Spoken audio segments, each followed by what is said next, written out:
L'industrie automobile allemande traverse une zone de turbulence rarement observée dans son histoire récente. Ce secteur, longtemps considéré comme l'un des piliers de l'économie nationale et un symbole de la puissance industrielle du pays, est aujourd'hui confronté à une série de chocs qui se traduisent par des pertes massives d'emplois. Le cas du constructeur MAN, spécialisé dans les camions et les bus, illustre parfaitement cette crise. L'entreprise prévoit de supprimer environ 2300 postes en Allemagne, une annonce qui a fait l'effet d'un électrochoc. Mais derrière ce chiffre déjà impressionnant se cache une réalité encore plus inquiétante. En un an, près de 50 000 emplois ont disparu dans l'ensemble de l'industrie automobile allemande. Pour comprendre l'ampleur de cette situation, il faut revenir sur les données publiées par l'Office fédéral de la statistique. Selon ce rapport, l'emploi dans l'automobile a chuté de 6,3% en un an, une baisse plus forte que dans tout autre secteur industriel majeur comptant plus de 200 000 employés.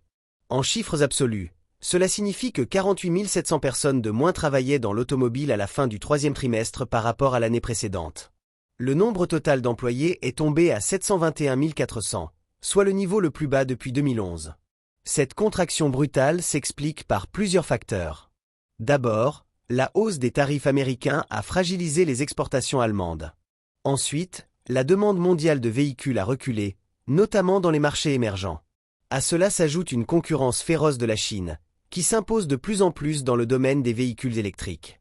Enfin, la pénurie de puces électroniques, en particulier celles produites par le fabricant néerlandais Nexperia, a provoqué des goulots d'étranglement dans la production. Ces éléments combinés ont créé une tempête parfaite pour l'industrie.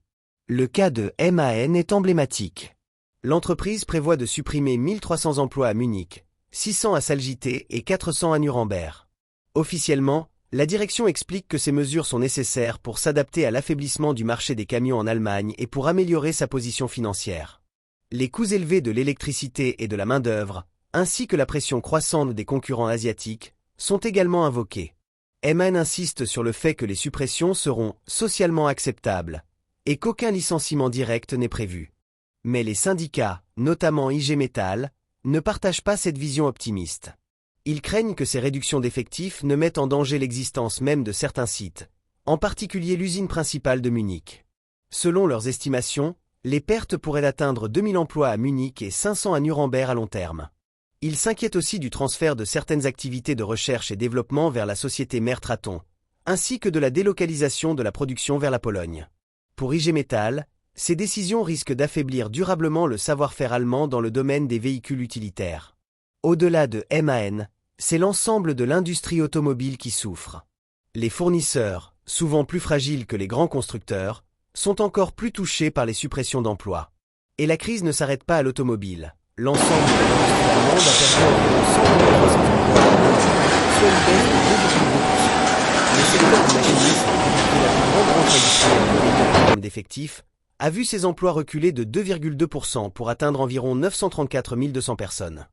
La chimie a perdu 1,2% de ses effectifs, et la fabrication d'équipements électriques a reculé de 0,4%. Les baisses les plus marquées concernent la métallurgie, moins 5,4%, et la production d'appareils électroniques et optiques, moins 3%.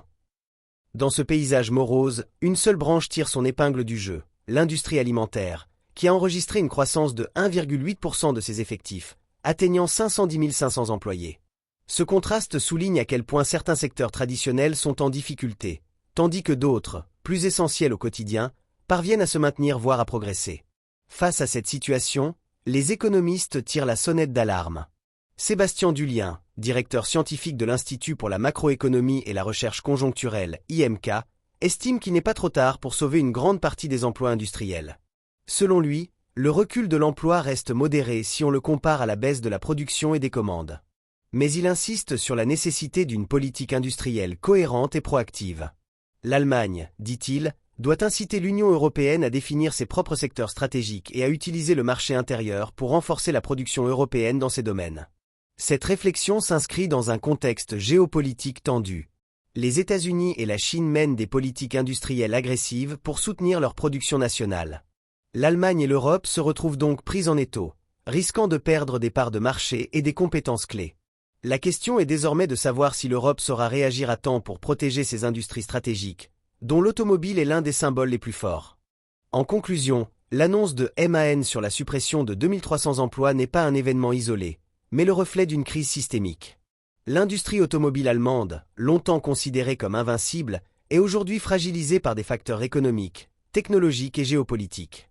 Les chiffres parlent d'eux-mêmes. 50 000 emplois perdus en un an, un niveau d'emploi au plus bas depuis plus d'une décennie, et des perspectives encore incertaines. Les syndicats s'inquiètent, les économistes appellent à une réaction politique, et les travailleurs, eux, craignent pour leur avenir. Cette crise pose une question fondamentale.